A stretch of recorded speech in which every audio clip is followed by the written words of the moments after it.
Hey, YouTube! It's me. I'm back. I got 5 things to talk about, and I've had at least as many beers as that. So I'm feeling good. I'm ready to go. Let's do this. Now, today's jersey is my very first hockey jersey. I didn't start playing ice hockey until grade 12. I was a late bloomer, and because of that, I absolutely sucked. Could not handle a puck to save my life. So what I like to do when I played ice hockey was penalty kill, because it's on your stick, it's off your stick, and hit people. That's what I was good at. That's what I like to do. So anyways, this was it. My first jersey in grade 12. Oak Ridge, number 17, just like my baseball jerseys. And yeah, we'll be going through some more hockey jerseys over the next several videos as we unveil my hockey history. But let's get into what we're talking about today. We got a little bit of everything. We got a couple movies, couple TV shows, and a video game. No books. It's been a little crazy around here, and like I mentioned in my last video, things look a little different because things are happening. But I'll get to that again later on down the road. So it's been crazy. I haven't been able to read a book because that takes more time than watching something or playing something. So we got no books this time, but we got lots of other good shit. So we're gonna start off with a couple of movies. The first one, I finally got around to watching. Me and James watched it a couple times last weekend, and it is a long overdue follow-up to a movie from, I think, 1996 that me and some of my roommates in university watched relentlessly. And well, the movie in question this time around is called Beavis and Butthead Do the Universe.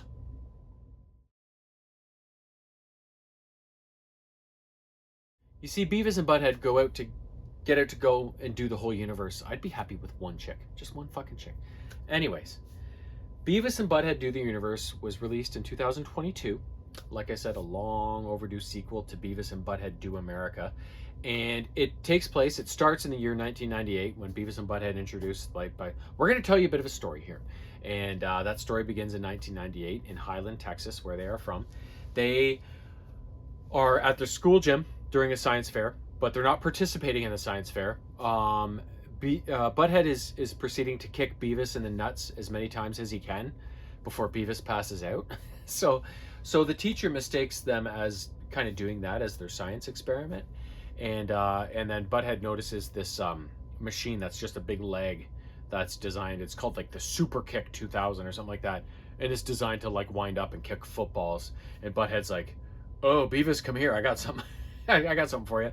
So he kind of tells Beavis to close his eyes, and then he places him in front of this machine, and then the thing winds up, and then it kicks Beavis in the nuts super hard, launches him across the gym, where he crashes and causes so much damage that the whole gym lights on fire, and the school nearly burns down.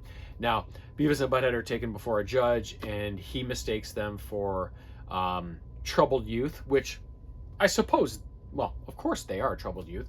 And the winner of the science fair was supposed to get like a free space camp trip to NASA. And the judge takes leniency on them and says like, well, these troubled youth, obviously, whatever, we're going to reward them with something they're never given, and that is an opportunity. We're going to send them to space camp. So Beavis and Butthead go to NASA space camp, and they're being like given the tour with all the other kids that are there. And they're brought to this area where there's a simulation of a docking procedure where like the astronauts go up to the space station and they insert this tube into this dock, and it's basically like a dick going into a vagina, right? So Beavis and Butthead obviously become super obsessed with this, and they just sit there playing with this machine. Serena, the captain of the astronauts, goes, "These guys are really fucking good at docking. Like, we should take them with us. It'd be publicity and all that shit." So that's what happens. They take Beavis and Butthead up to space. Yes, we all know it's a mistake, but they don't.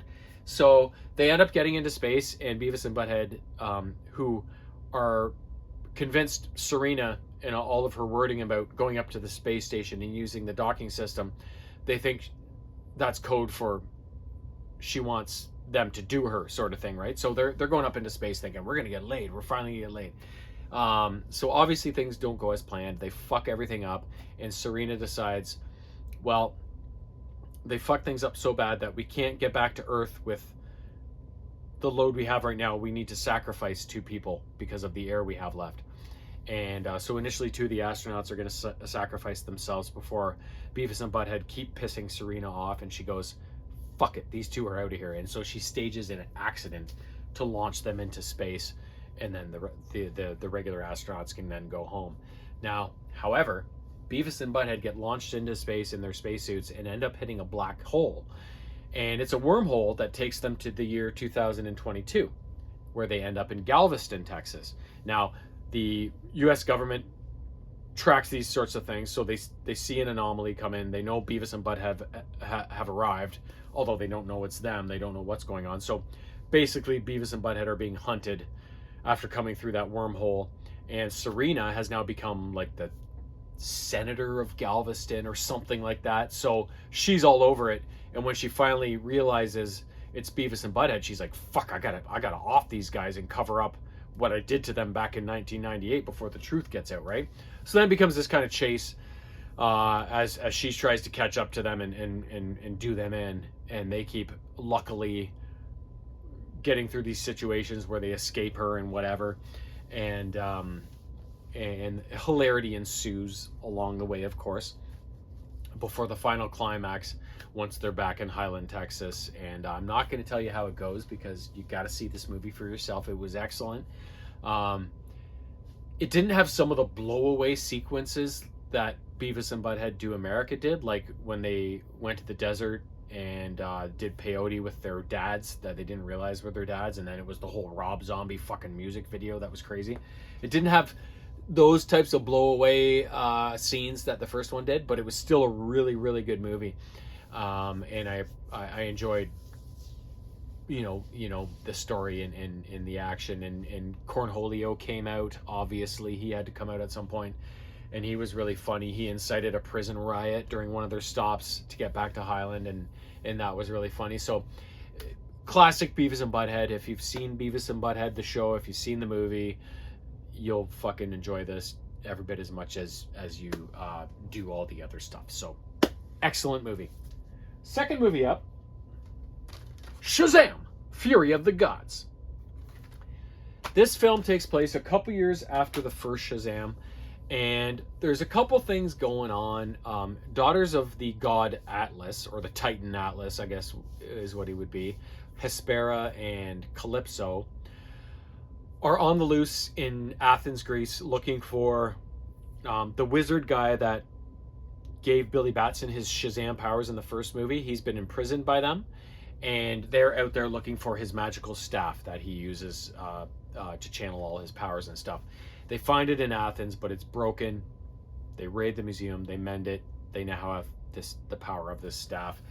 And meanwhile, Billy Batson is trying to keep all of his foster siblings together now that they all have these powers that they gained during the last movie. He wants them working as a team and always being together, but everybody seems to be going their own way, doing their own thing, and they're not as together as much, and it's really worrying him. And also he's getting to the age where he doesn't need to be looked after by a foster family anymore, so technically they could kick him out on his own and whatever, and he's no longer, you know, a kid that needs to be taken care of, sort of thing. So he's worrying about that. But soon enough, these Daughters of Atlas enter the fray and start causing all sorts of problems with the Shazamily, as they call it, and they start fighting and stuff like that. And then I forget Billy's foster brother's name that he hangs out with all the time. Is it Lucas or something? Fuck, I can't remember. The guy that has the cane and has the limp or whatever. They end up going out and doing some stuff together, but these daughters of Calypso, these daughters of Atlas, Calypso and Hespera, end up attacking them, and they steal, with this staff and everything, they're able to steal powers. So Billy's brother, they take his powers from him, so he can no longer Shazam and turn into a superhero sort of thing. So this is very disconcerting. So it's basically this fight between the Daughters of Atlas and the Shazamily that unfolds over the rest of the movie, but there are some twists and turns. Oh, fuck, was that the cat? anyways, Billy's brother at school meets this young girl, Anne, who he's really fond of, and they end up hitting it off. Turns out she's one of the sisters of the Daughters of Atlas. So she's sisters with Calypso and Hespera, but she's on their side. She realizes what these two are doing is wrong. And eventually these two go after this golden apple, which has the ability to plant the tree of life, I believe is what it's called. So Hespera is thinking, oh, great, we're going to get this golden apple and we're going to use it to restore our homeland, which has suffered some bad tidings. But Calypso, the evil one of these sisters, is like, no, we're going to use it to destroy Earth. So the two sisters come at odds, and then Anne also comes in, and she's at odds at least with Calypso once Hespera is like, no, you can't destroy Earth. Like, why wouldn't we save our own home, sort of thing, right? So it becomes this kind of struggle between the Shazamily and Calypso, really, and her dragon throughout the rest of the movie, of whether Calypso's going to ruin Earth with this golden apple, or whether Shazam is going to be able to work with his family and repel this attack, sort of things. So that's how the rest of the movie unfolds. And I wouldn't say it's a cliffhanger ending, but it kind of ends really sad, and then it doesn't, sort of thing. And there's a bit of a cameo by a DC superhero that's pretty cool. So overall, it was a really good movie. I enjoyed it. I didn't like it as much as the first one, which is typically the case. Usually when you get a new superhero movie or a new movie of any type that turns into a series, usually that first one is the best. You know, when it's first introduced, you first meet the characters, the story is first fresh and new. The first movie always seems to be the best. There's very few instances in cinematic history where that doesn't prove to be the case. Star Wars is one example where it doesn't. Empire, the first Star Wars is amazing, but Empire is like, holy fuck, right? Alien, first Alien, same thing, amazing, but then Aliens came along, you're like, what the fuck? So there are some examples of it, but typically the first one's always the best. And if you find a movie franchise where the second movie is better than the first, hang on to that franchise, because they are the best. They are the best of the best. Jurassic Park is an interesting one because I love The Lost World, the second movie. I love it. I fucking love everything about it. But is it better than the first? It's such a hard question. It's almost, Jurassic Park, the first two movies to me are almost like completely level. I'd probably have to go with the original just because it is the original. And I remember seeing it with my family friends that I grew up with in Goderich back in 1993 or whatever it was, and all of us were just like, what the living fuck, right? But The Lost World is so good that it's, you know, it's here, right? Indiana Jones, there's another one. Raiders of the Lost Ark, amazing. Temple of Doom, oh fuck, even better, right? So there are some, not many, but there are some. Anyways, I got it on a bit of a tangent there. So speaking of Jurassic Park, these next two things are pretty awesome. And I'd heard about the first one for quite a while. I heard about it years, 2 or 3 years ago. And the second one I just heard about more recently, and that's what spurred me into watching the first thing. So this will all make sense once I explain it. But the first thing we're talking about is a animated TV show based on Jurassic World called Camp Cretaceous.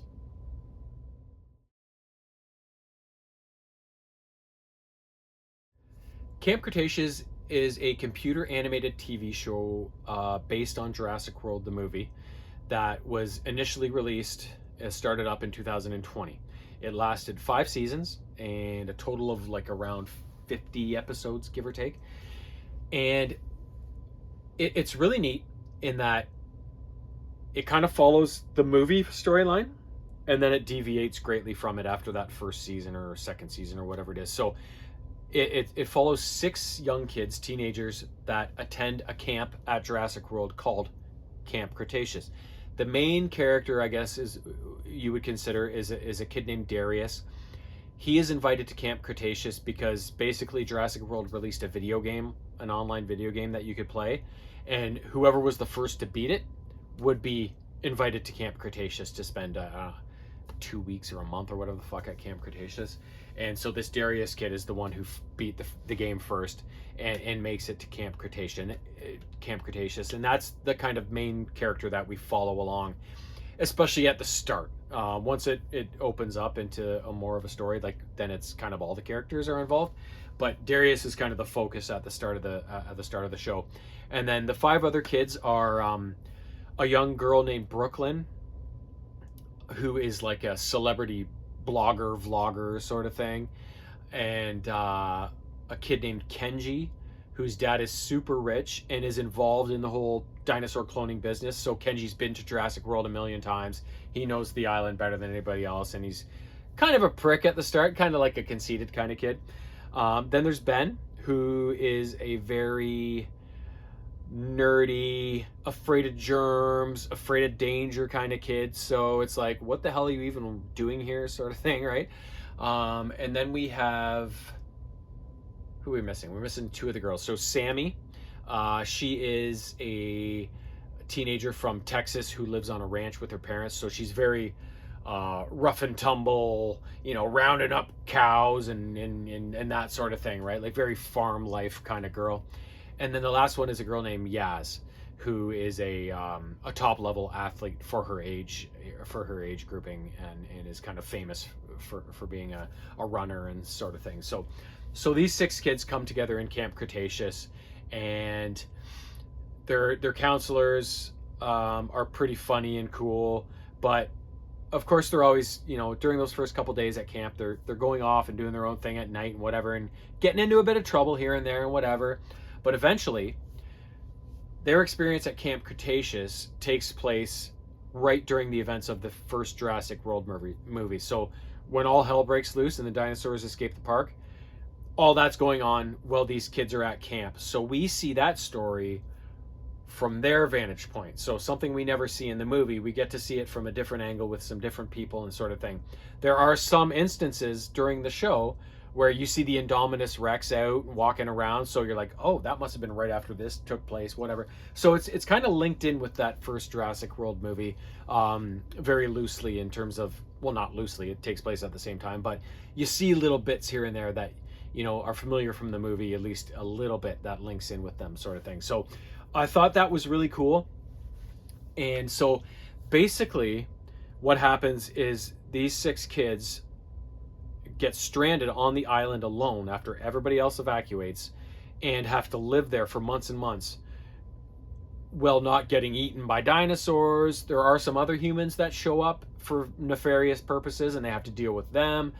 And at the same time, they have to they feel for the dinosaurs. They all love dinosaurs, that's why they're there. So even when they see some of the carnivores and stuff in trouble or being threatened by whatever, as much as they're in danger of being eaten by these animals, they also want to help them and save them, sort of thing. So it's a very interesting dynamic in this show, where one minute they can be threatened by a raptor, and then the next minute they could be trying to save one, you know, sort of thing. So it's a really cool contrast in that regard. And as the series goes along, they escape the Jurassic World. So Isla Nublar, they escape, and they end up on another island. And at first when they arrive there, I'm like, oh, it's got to be Isla Sorna, and they're going to be at Site B now, and they're going to revisit all those locations, which I would have loved. But they went a totally different opposite direction, and it was a new island, but there was still lots of stuff going on dinosaur related. And that's all I'm going to say, because there's lots of other crazy stuff that even raised the stakes a little more on this other island they found. And so basically they survive Jurassic World, they eventually escape, only to walk into a fucking another bullshit situation where they have to do the same thing all over again, just in a whole different kind of way. So as the series Camp Cretaceous finally comes to an end, they escape this other island, they make it back to civilization, they become known as the infamous Nublar 6, these kids that somehow survived half a year of being chased and tormented by dinosaurs and whatnot, and gain quite a bit of fame from it. And just as that series is wrapping up, we see Brooklyn, who part of her vlogging thing is she's kind of like an investigative journalist in a way. So she's always looking for conspiracies and debunking things and whatever. And the last thing we see at the end of that season is her sending a video message to all the rest of the Nublar 6 saying, guys, I'm in deep right now. I've found some really funky shit going on at the Lockwood estate. So stay tuned, kind of thing. And it kind of ends mysteriously like that. And if you remember the Lockwood estate, not at the end of Jurassic World, but at the end of the next Jurassic World movie, Fallen Kingdom, when the dinosaurs all finally escape in the US and go out into the wild, so that now all of a sudden there's fucking dinosaurs everywhere. You could be out in the forest walking around and, oh fuck, there's a brachiosaur, right? That all happened in that second movie when they were selling the dinosaurs at that auction. That was at that Lockwood estate. So Lockwood was a guy that was originally partners with John Hammond in the whole genetic engineering thing. And if you remember from that second Jurassic World movie, they parted ways after Lockwood cloned his deceased daughter to make another daughter, sort of thing. And Hammond was like, well, that's a bit too much, bro. No, sorry. I'm done. I'm out. So the Lockwood estate is where all that chaos took place at the end of Fallen Kingdom, and all the dinosaurs got loose. So this is before that happens, but obviously Brooklyn found something to do with the Lockwood estate and some funny goings on there. So she was investigating it at the time, and that's kind of where that Camp Cretaceous series closes off, leaving us on, quite a bit of a cliffhanger. Quite a bit of a cliffhanger, and I loved every fucking minute of it. Such a great show. I don't binge shows very much, even shows I love. I usually watch an episode, 2 at most, and then I'm done. I'm out. I gotta go do something else. Like, I just can't sit down and watch TV for hours on end. But this show was as close to binging as I've been in a long time. I would watch 2 or 3 in a row, sometimes 4, because I did enjoy it so much. I love dinosaurs. I love Jurassic Park. I love that franchise.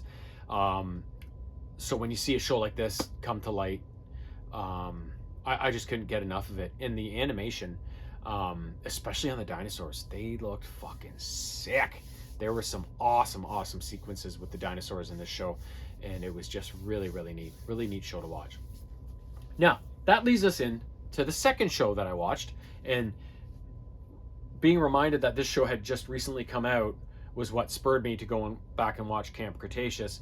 And this second show is called Jurassic World Chaos Theory.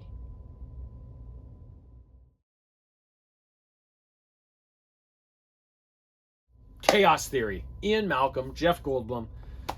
My favorite Jurassic Park character, hands down. But that's out there.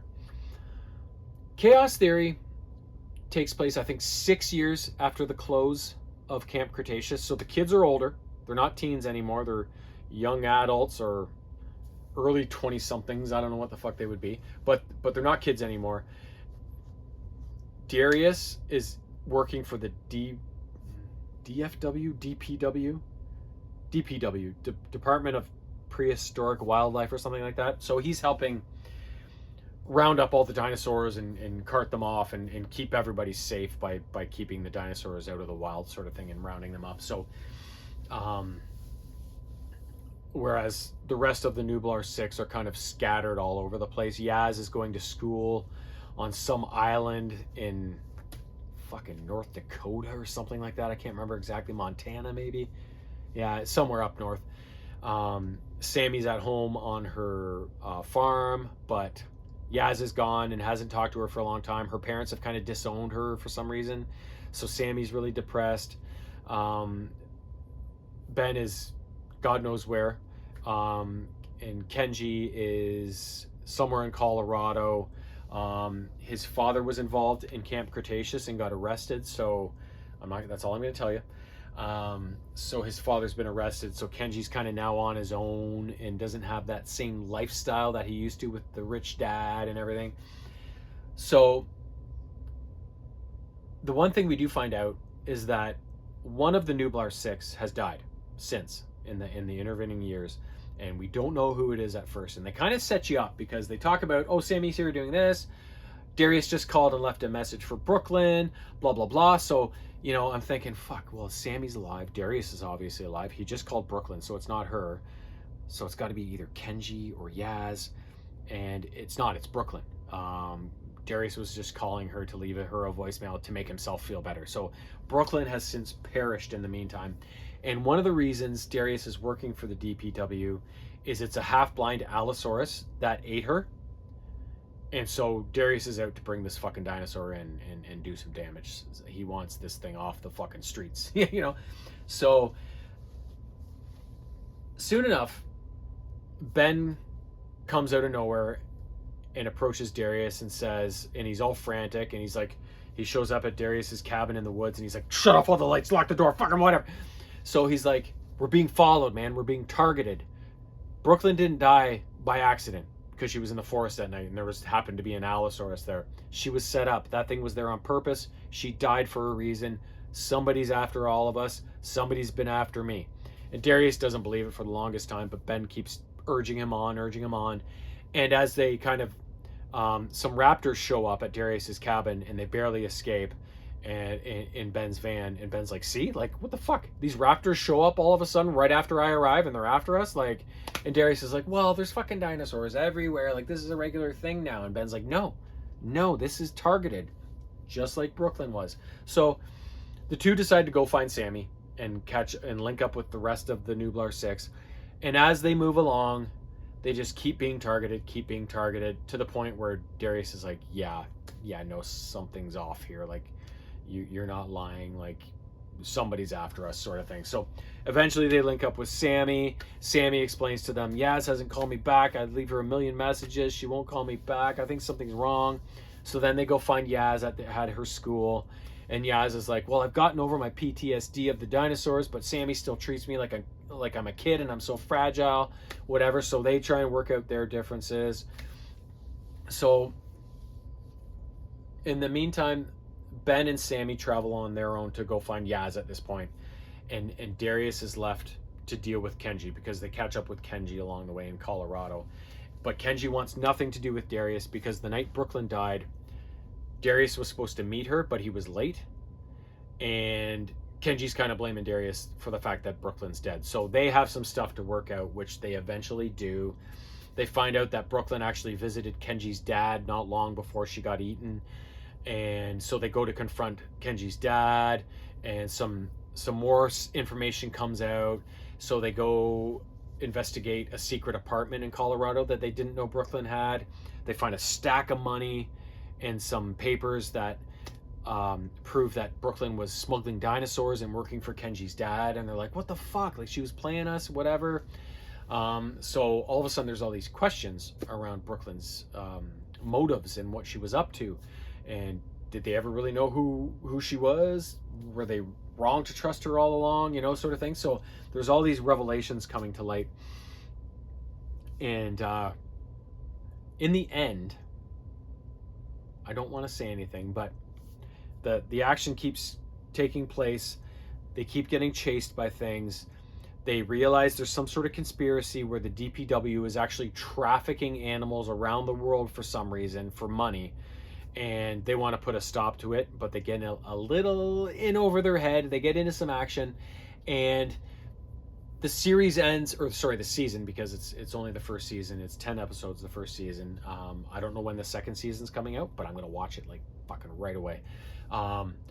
There's a revelation that takes place right at the end of the first season about Brooklyn and what she was up to and whatever. But I don't want to tell you because it's such a good show, and I want you to see it for yourself if you're interested in Jurassic World, Jurassic Park, dinosaurs.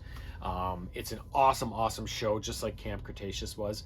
Sit down and watch those things. I guarantee if you like Jurassic Park as much as I do and you like dinosaurs as much as I do, you will fly through that shit. And one thing I liked about it was I watch a lot of videos on YouTube now about the whole woke thing, like with transgender things and fucking politically correct bullshit and all this stuff.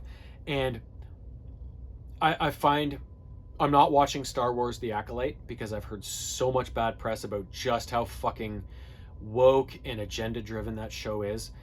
So I'm not even going to watch it. I'm not going to waste my money on purchasing bootleg DVDs from Singapore or whatever, because I've just heard it's a giant piece of shit.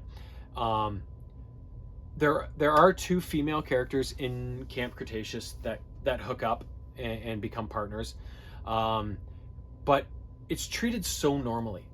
You know, it's not like, oh, here we have this agenda where we're gonna get two girls together and whatever, and we're gonna talk about it, and we're gonna fucking beat it to death in front of everybody.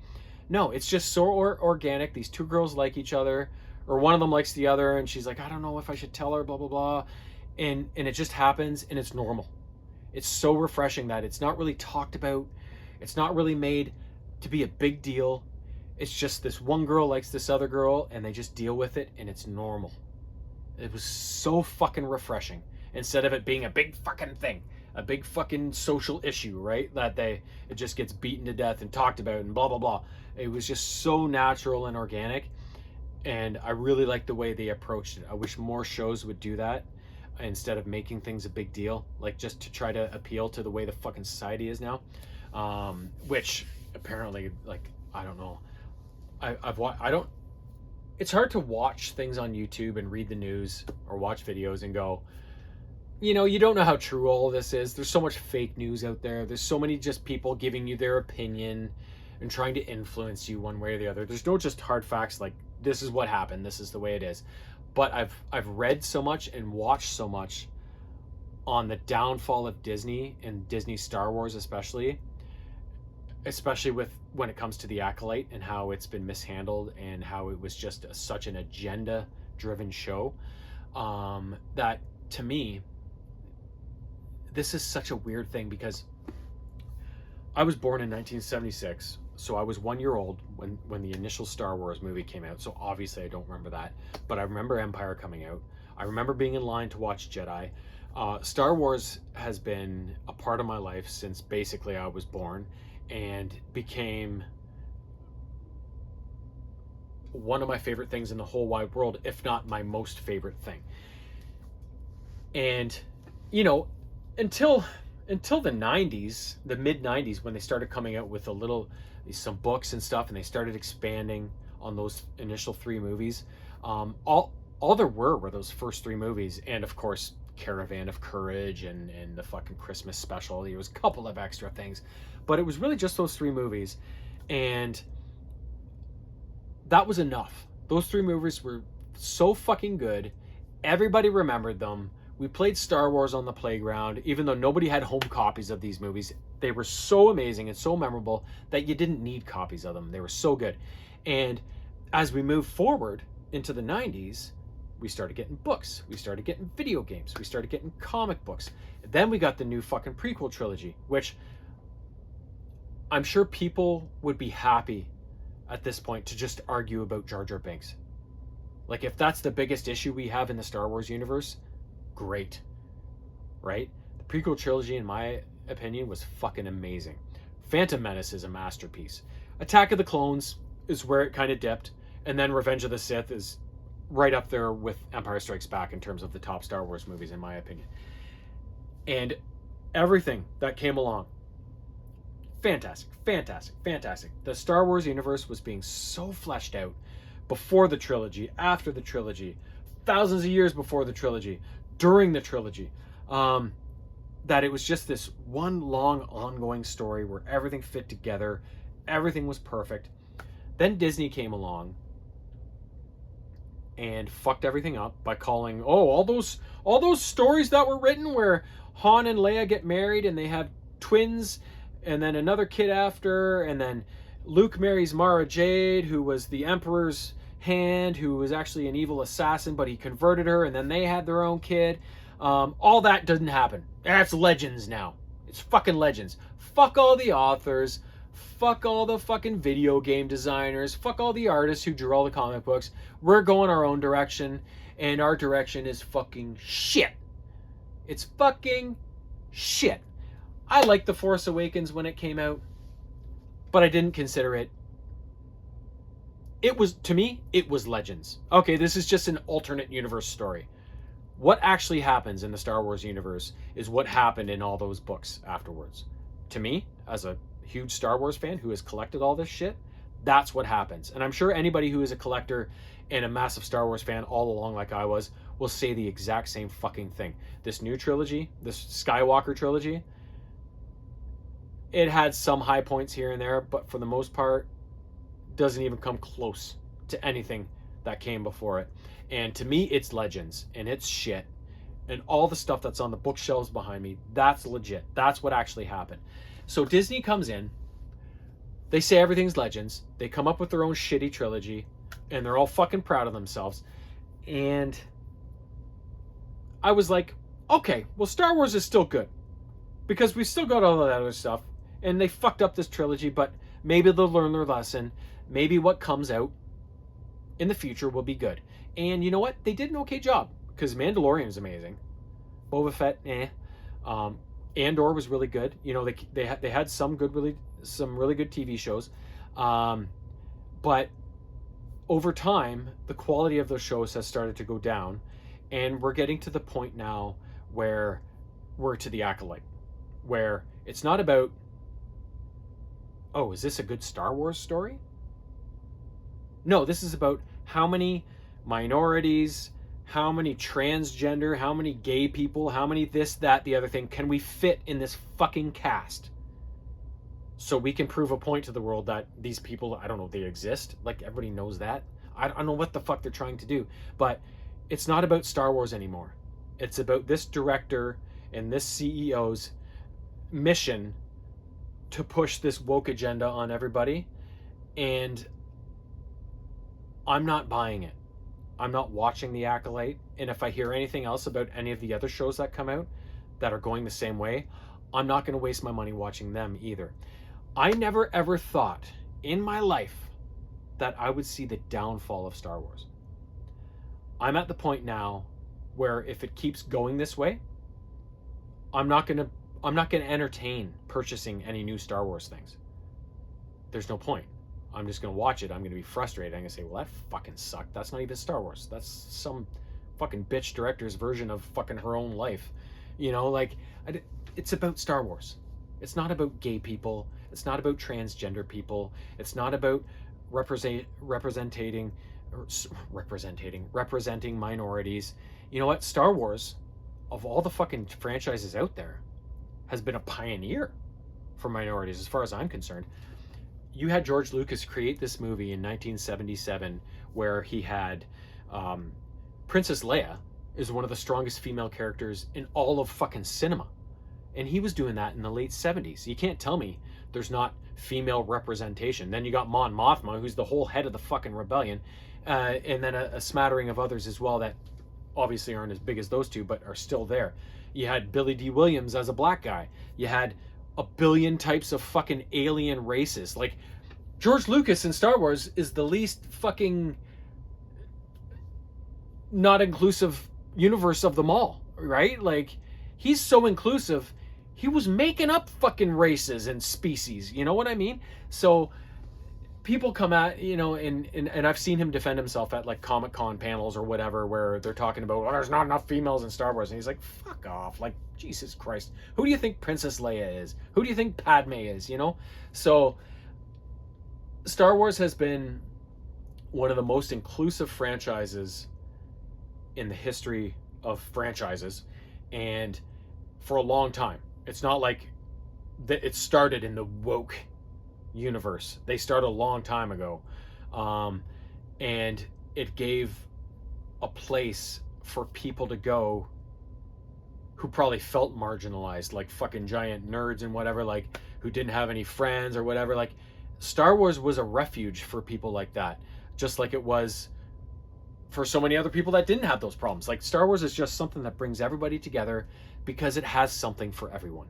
That's the easiest way to put it. And did I ever think I would see the end of Star Wars? No, not in a million years.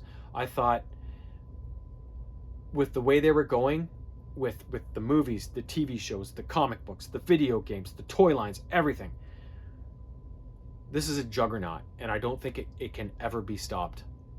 And within the space of the last few years, I'm like, holy shit, I think Star Wars might be over.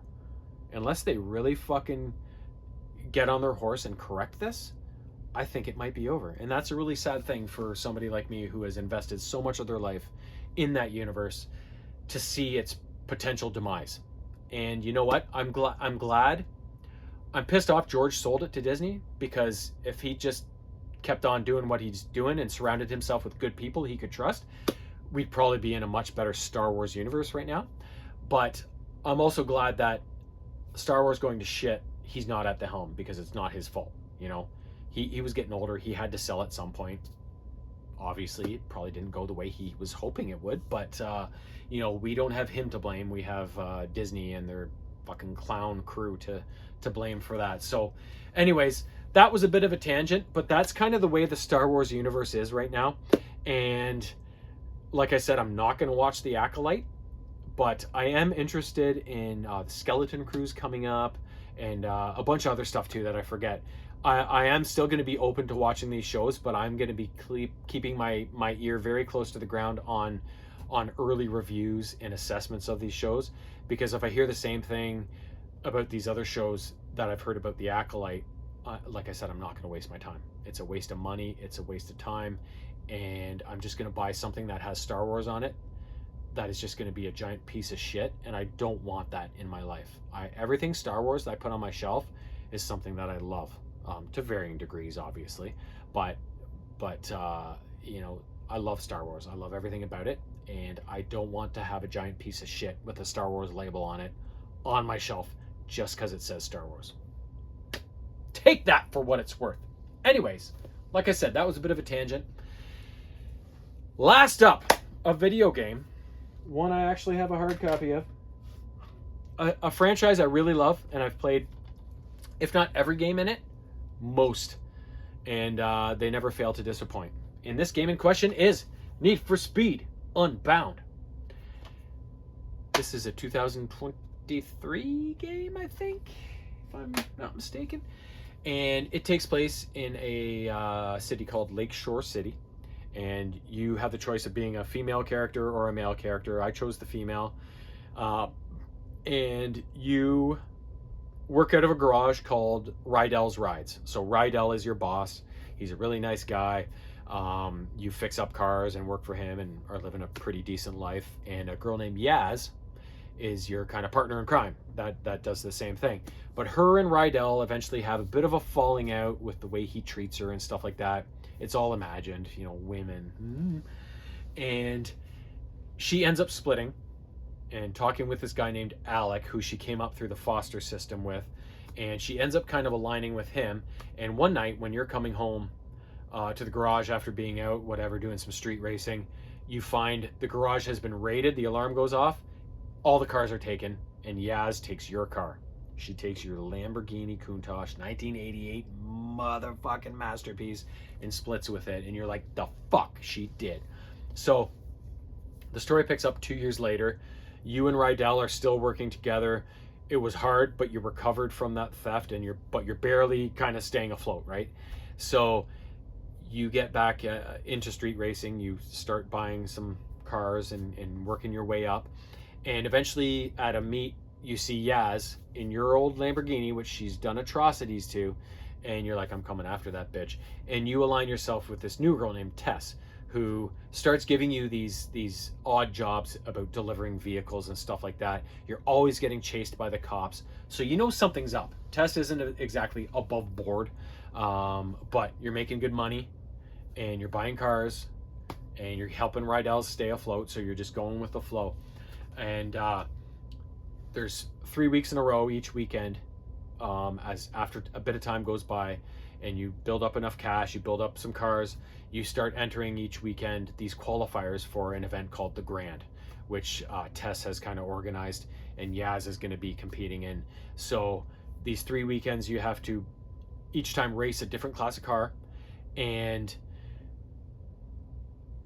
finish in a certain place in each of the qualifying races on each weekend to advance to the next weekend. And if you don't make it, you have to redo your Friday, go back into that Saturday, try it again. Once you compete and complete all these 3 qualifier weekends, you're then entered into the Grand, where you have to buy one of the top of the line cars and face off against Yaz and if you beat her, get your Lamborghini back, and get Yaz back into the fold, and that sort of thing. So it's all this culmination of all the past events that you're trying to correct, get your car back, and kind of save the day, sort of thing, right? So standard Need for Speed experience. The cars look amazing.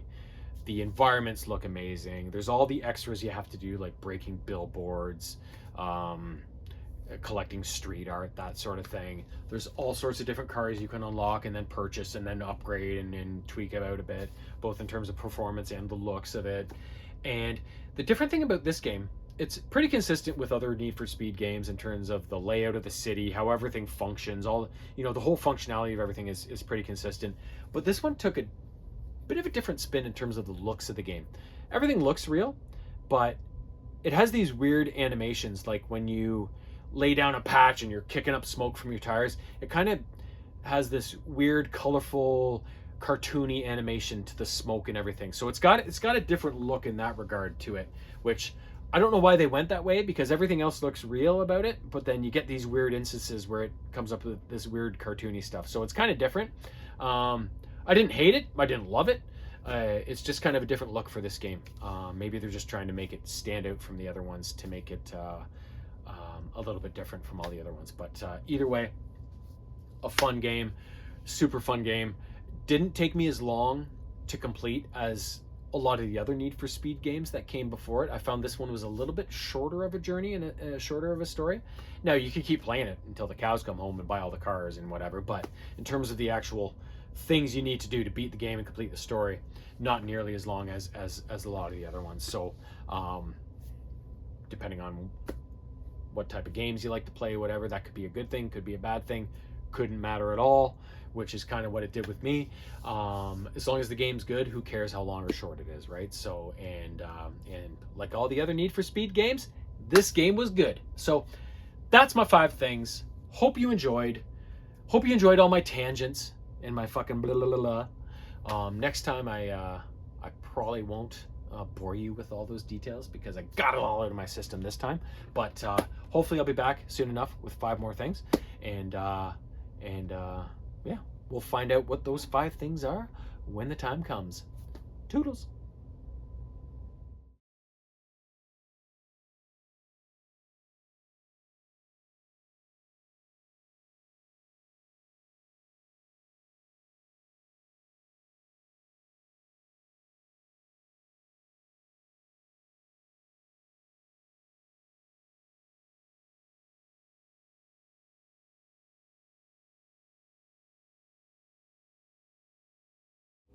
Meow.